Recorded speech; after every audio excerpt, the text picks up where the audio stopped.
I'll give you some interesting information that a lot of people don't know. The Witness Protection Program was created because of my father, Sonny Franzese. And Gerald Schur, who created the program, was creating a case against my father. I think it was a hijacking case, if I'm not mistaken. And the witness that they had that could have nailed my father was deathly afraid.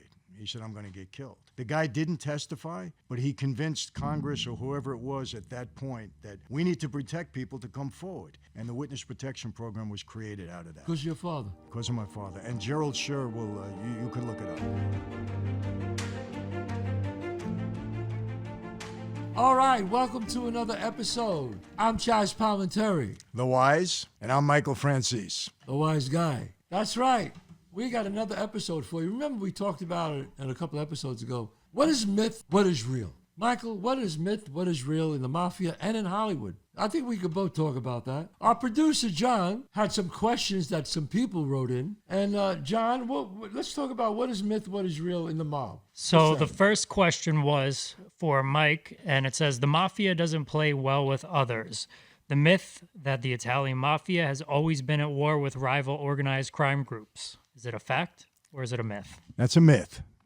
Now, let me clarify that. In the early days, back in Chicago, in the days of Al Capone, you know, when the Irish guys were out there was warring between them. But we weren't really Cosa Nostra at that point in time. We weren't the organized mafia that we were later on when Luciano organized everything and created the commission. So, but they were warring for turf, and remember that was during Prohibition, and things were a little bit different. Once Luciano formed the commission and the mafia was really a structured organization, we didn't fight, we didn't war with anybody else. And we had the Irish gangs, we had a lot of Jewish gangs around there, right. We had even the Chinese, we didn't fight with them. All right, how about what is real, what is myth in Hollywood? Next question is for Chazz. Hollywood hates Christians.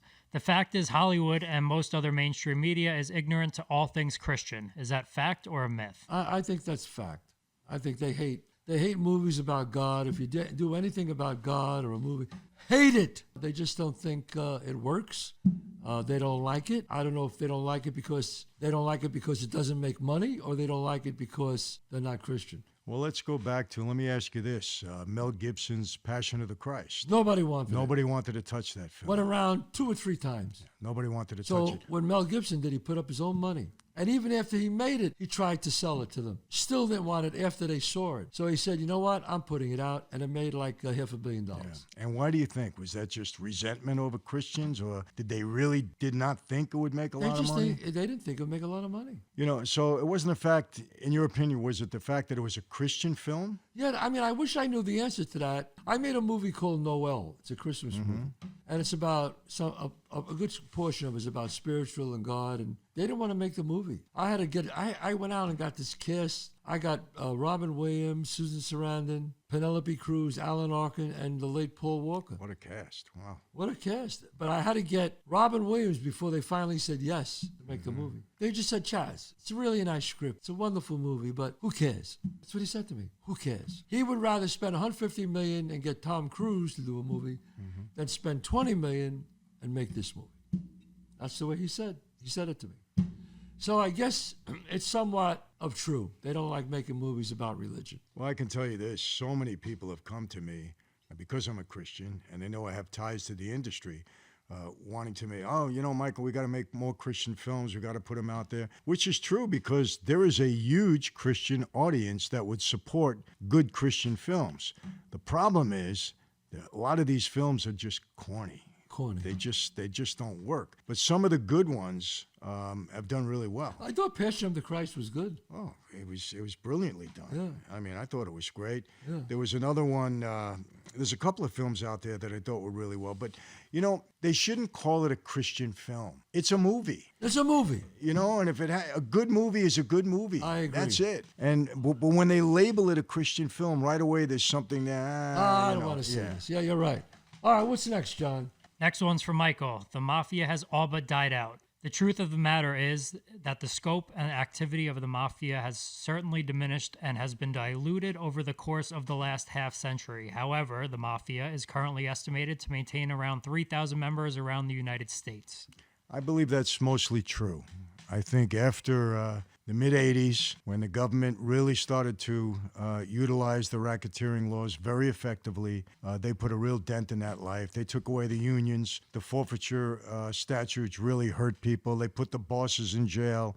They really, really did a lot of damage. And I'll give you an example. Back in the 60s, 70s, and 80s, and Chazz, you'll remember this, New York Post, Daily News, New York Times, every day you had a mob story. Every single day, somebody, you read something about the mob. Today, I live out in California. I read the New York Post every morning. Maybe every 6 months, you see a story about someone getting in trouble. Maybe. Wow. Because finally, they went undercover a bit. You know, they're practicing omerta, and people don't understand what omerta means. Everybody thinks that when you take the blood oath, you're taking an oath to lie, steal, kill, cheat. You're not taking that oath. The oath is silence. You're never even supposed to admit that the life exists. That's what omerta is. Don't betray the oath. Don't admit that it exists. There is no mafia. That's it. And it seems that they're doing that effectively now because they had to. It's a matter of preservation. But it doesn't anywhere near have the power or stature in America as it once did. That's the one time. All right, next question for you, Chazz. Not really a question, but this one's short and sweet. All I need is a great script. Let's put it this way. A bad director could screw up a great script. It happens. Could you make a great script and make a great movie and still don't make money? Yeah. That's why it's so crazy, this business. Could you make a bad movie and make money? Yeah. But you got to have a great script if you think you're going to make a great movie. You got to start off with a great script. You got to start off with a great script. I'm sorry. If you don't, you got no shot. You could have the greatest actors in the world, the best director in the world. If the script is bad, it's not going to happen. You know, the thing, again, from observation, if you have a bad script and you have a great actor, people walk out of the theater and say, that was a terrible movie. Terrible movie. The actor itself doesn't make the movie. I believe with Chazz, it all starts with the script. And then it starts with that. And then, so many people think that, it's the easiest thing in the world to make a movie. It's so hard to get a movie made. My God. It's so hard, the things you have to go through. To get a movie made. And you have to realize, in a script, Michael, I know, obviously, because I write them, 3 pages, you could do 3 pages a day. You got to shoot 3 pages a day. That's what they go for. 3 pages is 3 minutes long. Mm-hmm. You want to sit here for 3 minutes? You know how long that is? Mm-hmm. If we sit here for 3 minutes and don't say a word, do you know how long that is on the screen? Yeah. It's a lifetime, folks. A lifetime. You hear me? Yeah. So if you don't put something interesting in those 3 minutes, people go, this movie sucks, man. Mm-hmm. It's so hard to write a script. Where a book, it's different. It's still hard to write a novel, don't get me wrong. But you have a little more forgiveness. You got a room for error, yes. Where they can say, well, this chapter was okay, but now this chapter's starting to get great. They'll hang with you in a book. Right. In a movie, they're not hanging with you. Yeah. And it's true. You know how many times you read critics and they say, great actor, he couldn't save this movie. I mean, you hear that a lot. Yes. So I agree. It all begins with the script. William Goldman, who I love, great writer, he said the first 15 pages of a screenplay are the most important, and the last 15 minutes of a movie are the most important. And I was like, wow. I go, explain that to me. So he says, well, in a screenplay, if you're reading it, if you don't get the reader in the first 15 pages, he throws it aside. It aside. In a movie, if a movie could be good, but if you have an incredible ending, the movie becomes great. Yeah. And I believe that. That's true. The movie could be great, and if the last 15 minutes the movie has a bullshit ending, people will go, how was the movie? You go, it was all right. Yeah. And it could have been great up to there. Yeah. So he's right. You got to have a great ending on a movie. Think about it. Sixth Sense, Usual Suspects. I'm not saying that because I was in it. A Bronx Tale. Yeah. Okay. Goodfellas. They got great endings, man. Absolutely. And then take Sopranos in the last episode. Episode, right. People, what the heck is this? People like, what happened? Yeah, so many people disappointed, They were all disappointed. Yeah, and a great series. Yeah. And I think, Chazz, again, this is, as we're talking, I think you gotta wrap things up in the movie. People want to walk out, okay, I get it. I know what happened. It's done. But when you walk out and say, well, is it still going on? Did something happen? And I think some directors think they want to make the audience guessing when they leave. Well, you know what? Can you end it that way? Yes. But you know what? It better be really great. Yeah. If you want to keep the audience guessing, wow. You better think of some real unique way to do it, because that's the only way. Yeah. Okay. John? Next one for Michael, another short and sweet one. Once you're in, there's no way out. Well, generally, that's true. I mean, when you're in it for life. You take an oath. You can't you say, hey, I'm done. Usually they say, you know, when you leave that life, you either leave in a coffin or you join the witness protection program, and that's it. In my case, I mean, I walked away publicly. It wasn't easy. I don't know too many other people that have done that. Are you the only one who's done that, Michael? You know, publicly? Probably. Yeah, you know, person that reached the level that I reached. I mean, you know, Joe Bonanno was actually forced to leave. He was forced to retire. forced to I know leave, yeah. because I played him in Godfather of Harlem, and they retired me. They retired him. to Arizona. Right. Exactly. Yes. So he left the life, but technically he was still part of the life. He was just on the shelf. So the idea is, yeah, I mean, look, if a lot of people started to make an exodus out of that life, there'd be a lot of dead bodies. Okay, there's your answer. Is it myth or is it real? This one's for you, Chazz. Another short one. Hollywood executives are idiots. You know what? Some are, some aren't.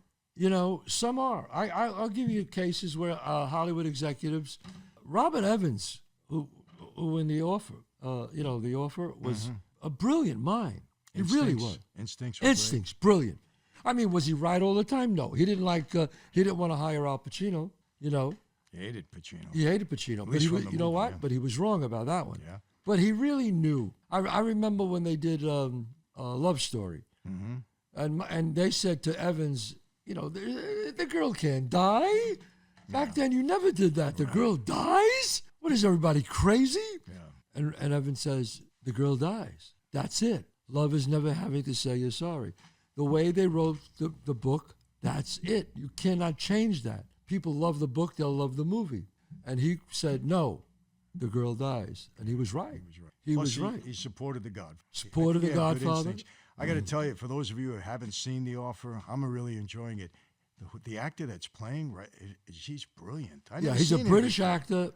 I forgot his name, but absolutely brilliant. I knew Robert Evans. I did a movie with Robert Evans. I did Jade with Robert Evans, and he nailed Robert Evans. Oh, he was really nailed him. He was spectacular in the series. Nailed him. It was like I look at it and I'm like stunned by it. Stunned. Amazing. Yeah, that speech he gave in the boardroom, I don't know what episode, I better not tell you, but he gave a speech in the boardroom that was just unbelievable. Yeah. His mannerism, everything was terrific. Yeah, he could make Harvard root for Yale. Yeah. He had a way about him that he was, you know, and now, are some executives idiots? Yes. I wrote a movie once where I went to this head of a studio guy. I don't have to mention his name. And he'd read it and he goes, I love the script, but I got notes for Chazz. I said, oh, okay. So I met with the guy, and the guy says to me, here's my 10 notes. He gives me his 10 notes. So I'm sitting there listening to his notes, Michael. One dumber than the next. So I say, I always do the classic thing that you have to do. I go, let me chew on that for a while. Let me think about that, and you know what? There's an interesting point you brought up. You have to say something. I walk out of there. I call my agent. I don't want to make the movie with this guy. He doesn't know what he's talking about. 3 months go by. My agent calls me back. This guy called up again, Chazz. Come on, he's the head of the studio. He wants to know, did you take his notes? And I said, I told you, he doesn't get it, man. He goes, Chazz, what do you want me to do? I can't just push the guy aside. I do business with him. I go, all right. I turn to my assistant. I say, Stacy, just mark revisions and put a different date on it and send him back the same script. Sends him back the exact same script. But it just says revisions with a new date. He loved it. Reads the script, he goes, loved it. Same script, ladies and gentlemen. He said, he didn't make all my notes, but he did some of them. I love it. And I said, no, I don't. I eventually didn't make it there. So I ended up making a movie with someone else. So it worked out okay. Yeah, you know, again, from observation, a lot of people say they don't know what a good movie is. Their first question is, how are we going to market it? How are we going to sell it? Yes. That's it. That's what they're really concerned about. And they don't. Look, I think you would have better instincts than a studio head most of the time. I think so, yeah. Because you're the creative guy. You kind of know what people want. The audiences, you know, you've had that experience. You're involved in it. You know, just like when I get up on a stage and speak, I know what my audience wants to hear. I know it, you know, so you have that feel.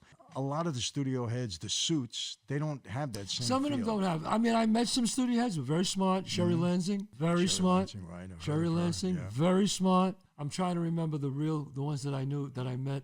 Let me tell you something. Some people, Mike Ovitz, you know, Jerry Katzenberg, smart people, man. You got to listen, you know, you got to take their advice. You know, obviously, Katzenberg, very smart. I remember Mike Ovitz, really, really bright. But some are just, I don't know how they get there, but they don't know. They just don't know. So, Who knows? what do we got there, John? What's next? I know Michael's going to like this one. Witness protection is a lifelong contract. That's not true. That's a myth. That's a myth. That's a myth. I'll give you some interesting information that a lot of people don't know. The Witness Protection Program was created because of my father, Sonny Franzese. And Gerald Schur, who created the program, was creating a case against my father. I think it was a hijacking case, if I'm not mistaken. And the witness that they had that could have nailed my father was deathly afraid. He said, I'm going to get killed. And Gerald Schur said, if we protect you, the guy didn't testify, but he convinced Congress or whoever it was at that point that we need to protect people to come forward. And the Witness Protection Program was created out of that. Because your father. Because of my father. And Gerald Schur will, you could look it up. He'll say that. But So, there you go. in the program, supposedly, now I don't know, I was never in it, you're only allowed to be in it for 5 years. And then they And then toss after you 5 out. years, you're on your own? They toss you out, yes. 5 years, That's you got a not 5-year good. run. However, I have heard of cases where it's been extended longer than that. But initially, you have a 5-year maximum with that. That's what I was told again. Has anyone ever been killed on the Witness Protection Program? To my knowledge and to what they brag about, nobody's ever been killed in the program. They've never gotten to anybody. Now, when people made a mistake and they, screwed up the program, got thrown out, that's different. That's But different. in the program, they never lost That's a anybody good in the track program. record. Yeah. Is it a myth or is it real? That's it. What's next? For Hollywood, I must have an agent to succeed. No, well, it's helpful to have it to succeed. No, if you got a great script, you can succeed. They will kick their mother off a cliff for a great script. Okay, I don't care if you're a representative. I didn't have an agent when I wrote Bronx Tale, but when I performed the one-man show and I wrote the script, they just were like nuts. I was getting heads of studios calling me at my house. Al Ruddy, who's in the right, called me. God, I'm like Ray Stark. Ray Stark. I mean, all these people calling me at my home. I didn't have an agent, but they knew about my project and they wanted it. So I can't totally agree with that. That's a myth. That's a myth. Okay, for Michael. The drug trade is a recent business change for the Mafia. I've heard that drugs are okay at this point in time. For the Mafia. Yeah. Really? Yeah. And this happened, when I say recently, within the last several years. Certainly after my time, I always get beat up on this. Oh, Michael, Vito Genovese was in there, and they'll name everybody who was in the drug business. And once again, for the 1,000th time, I will tell you, we were not supposed to do drugs. It was hands off. Guys got killed for dealing with drugs. Were some guys doing it? Yes, they were. But they weren't supposed to. They weren't That's supposed to. Yeah. But I've heard recently that things might have changed and that there is some drug business allowed right now. I would hope not. I'll be honest with you. I have a personal thing. I hate anything to do with drugs because of the personal, tragedies we suffered in my family. And when I think about the damage that these opioids are doing, I would really hope that my former associates are hands off of this. Yeah, I mean, look in the 80s when they did crack cocaine. Destroyed the neighborhoods. Destroyed it. Destroyed the minority neighborhoods. Destroyed them. So drugs are evil. Yeah, you know what? There's just Drugs are some evil. things you don't want to get involved in. It's you got blood on your hands, period. You got blood on your hands. And who's doing this? Not guys our age. Right. We're killing the youth. Kids are doing it. We're killing the kids. So I would hope not. But again, unfortunately, I've heard that. So it's real. Rumblings. Yes. Is it a myth or is it real? Unfortunately, that could be real. That could be real. What's next, Mike? All right, What's Chazz, next? for Hollywood, I don't have to live in New York or Hollywood. Yeah, that is real.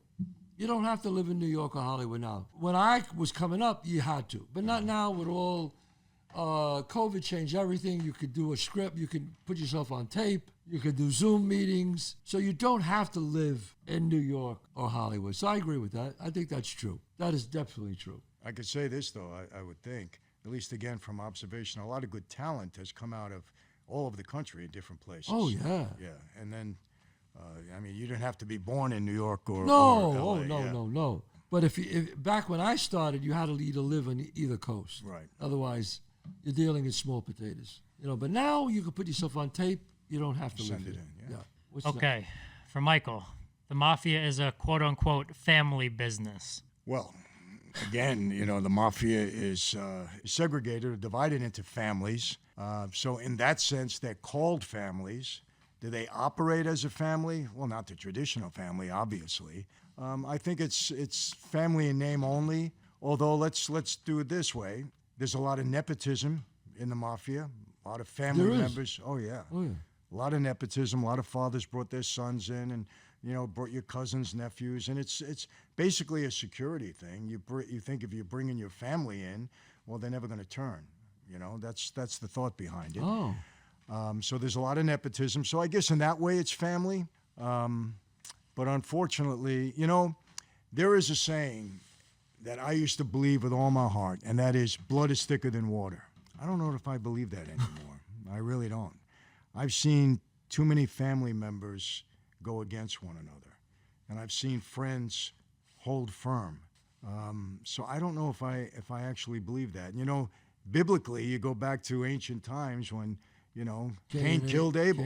Cain killed Abel. So from early on, it wasn't always blood thicker than water, and I think I don't know if that's true anymore. Wow. And in the mafia life, if a family, and people are killing one another, it's not that good a family. Wow. There you go. There's your answer. All right, last one for Chazz. Hollywood's all about the money. Yes. True. Yeah, true. I remember, I won't say who it was, but I was taking a meeting with these people, and they just found out that Brandon Lee got killed on the set of The Crow, I think it was. And they're combusting in the office, these people, and I'm sitting with these two executives. And the guy walks in and he goes, I got to talk to you. This is a true story. He goes, we have a real big problem. And I'm right in the middle of it. I go, I didn't know what to do, if I should get up, end the meeting. And the guy goes, we got a serious problem. He goes, what's wrong? He goes, Brandon Lee was just killed on the set of The Crow. The Crow. And I was like, oh, shit. So I just kept my mouth shut. I was going to stand up and say, I think I should go. I didn't say nothing. And the person turned to the guy at the door and said, first words out of his mouth, can we finish the movie? And the guy said, yes. And then the next thing he said was, oh my God, how horrible. The first thing out of his mouth was, can we finish the movie? And I was like, cold.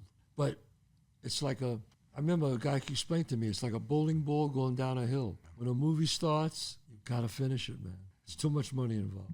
Yeah, and I don't know if I'd really condemn the person for saying that, because I get it. His But first he called words himself. were, can we finish the movie? So Hollywood, true, is about the money. Well, folks, that was another episode of Chazz Palminteri, The Wise, Michael Franzese. The Wise Guy. We hope you love the show. Come back every week, subscribe. Go to Michael has his own podcast, Michael Franzese. I have my own podcast, Chazz Palminteri.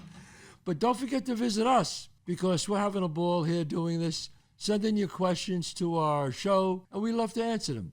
So we will see you next week again. God bless you all, right, Mike? God bless. God bless.